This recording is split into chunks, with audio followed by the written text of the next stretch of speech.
Alright, this is the second part of section 11.3, just kind of putting everything together that we talked about in 11.1 and 11.3. So always treat the coefficients separately from the variables. So your brain has to do one thing for the coefficients and a different thing for the variables. And it might help to just kind of have these two things separated. So we have the square root of 25, which is 5.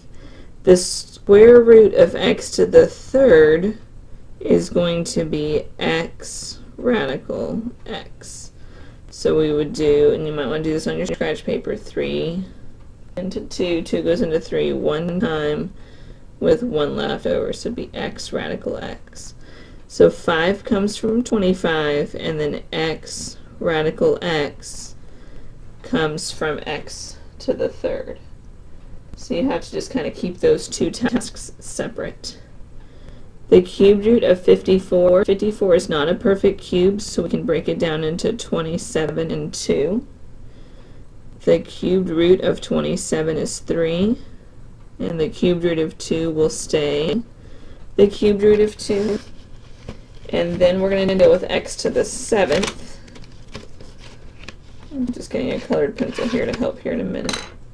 So x to the 7th, 3 goes into 7 2 times. You might want to, some students get really lost with this, you might want to separate these out into different sections. So again, 3 goes into 7 twice with 1 left over. And then again, you might want to separate this into its own little compartment. 9 and 3 divide nicely and becomes y to the third. So you want to break each one down separately, and then again, colored pencils, I'm a big fan of them if you can't tell yet. Everything outside radicals can come together, and anything inside radicals can come together. So your final answer there would be 3x squared y to the third. All of those are outside the radical. And then inside the radical is 2x. So these can get pretty messy. You just have to keep each piece separate. Your brain is very good at segmenting things. So just look at the coefficient, the first variable, and the second variable. Treat them all separate. Then put everything outside the radicals together and inside the radicals together. Same idea with the fourth root of 81z to the 12th. If you go to your fourth power, 81 is nice root, so that gives you 3, and 12 divides nicely by 4 to get z cubed. So your final answer would be a nice clean 3z cubed, nothing left over in the radical. Here we have radical 50, x to the 6th. 50 will have to break down into 25 and 2. So the square root of 25 is 5. The square root of 2 stays the square root of 2. X to the 6th. 6 does divide nicely by 2, and you get x to the third. And these are two separate operations. You do your coefficient, then your variable. And then the 5 and the x cubed come up front. The radical stays behind in the back. So it's going to be a final answer of 5x to the third, radical 2. So radicals always go last. When you're organizing it for your answer, radicals always go last. So let's try another set. All of these are a little bit different. I just want to go through all the different ways you can see some of the different problems. So the fourth root of 27 times the fourth root of 3. If you look in your fourth root column, 27 north 3 is a perfect fourth root. So we're going to use the product rule here and bring them together to get the fourth root of 27 times 3, which is 81.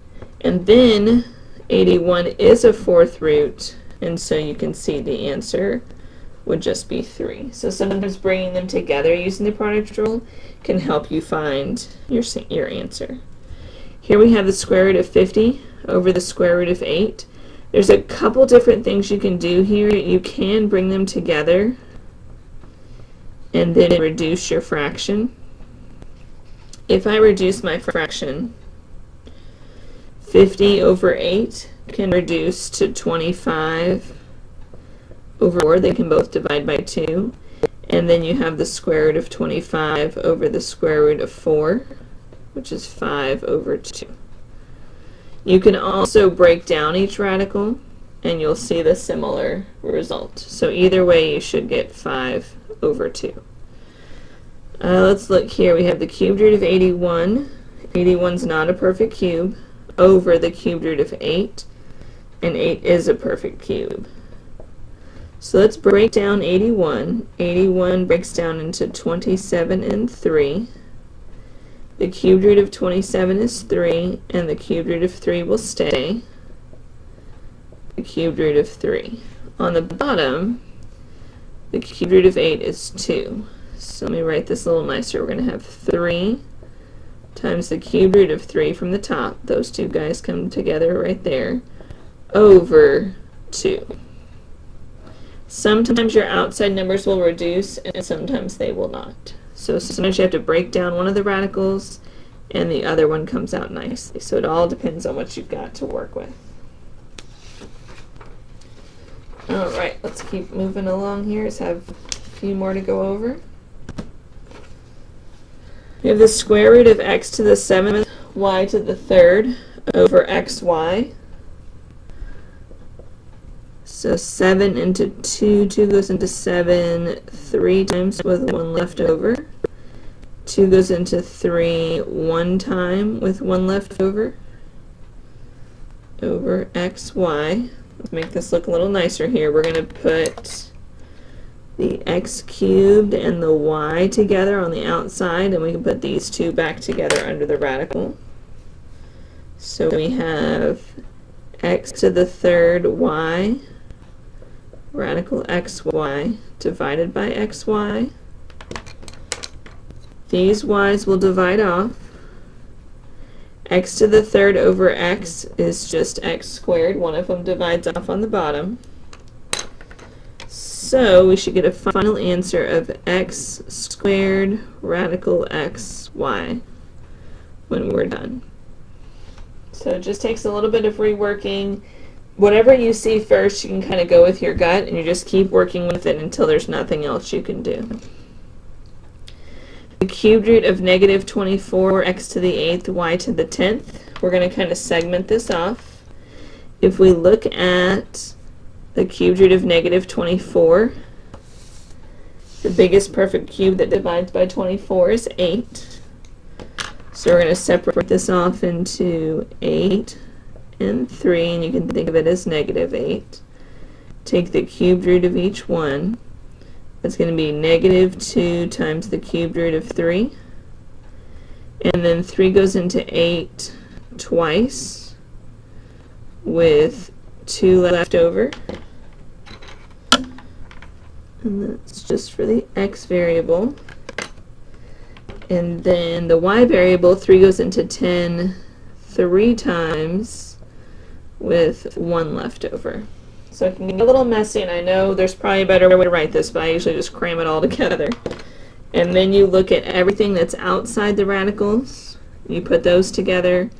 Everything inside the radicals can go together for a final answer of negative 2 x squared y cubed on the outside times the cubed root of 3 x squared y on the inside. So the 3, the x squared, and the y. Don't try to go right to here immediately. Break them all down separately. Use as much space as you need, and then organize the back together. It's too much to look at all at the same time. Let's look at the next set here. Again, separate it out into little segments so you can see each one. The 5th root of negative 32. 32 is a nice 5th root. It should be 2, so that's just going to give you negative 2. 5 does divide by 10 nicely, and so that's just going to be x squared. And then the y variable is to the 1st power. There's nothing we can do with that, so the 5th root of y will still be in the radical. And that gives us an answer of negative 2x squared times the 5th root of y. Feel free to pause anytime and try them on your own. Just kind of rolling through these here. 32 is not a fourth root, but 16 is. So that's 62. The fourth root of 16 is 2, so 2, fourth root 2. And then we'll look at x to the 12th.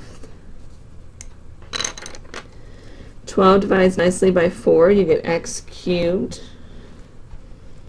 And then again, separate it out. 4 goes into 5 one time with 1 left over.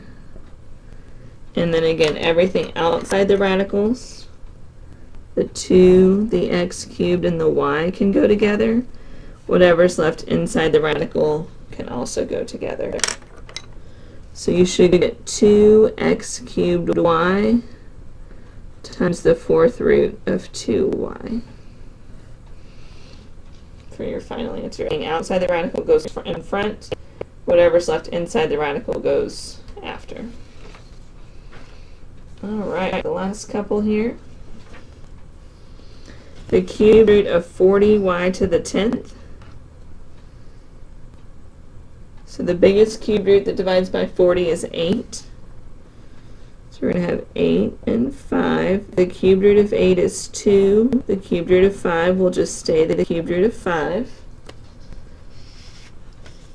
And then I always like to draw a little line here if needed, if it helps you see it better. 3 goes into 10 3 times with 1 left over.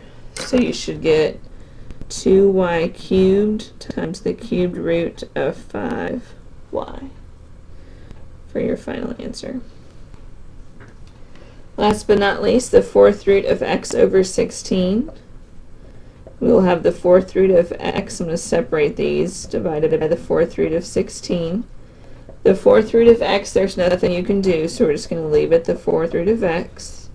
The fourth root of 16 is 2. And that is how we will write our answer. So all these work out a little bit differently. You just have to follow your basic properties. Simplifying radicals is super important. And just organize it one step at a time and put it all together at the end.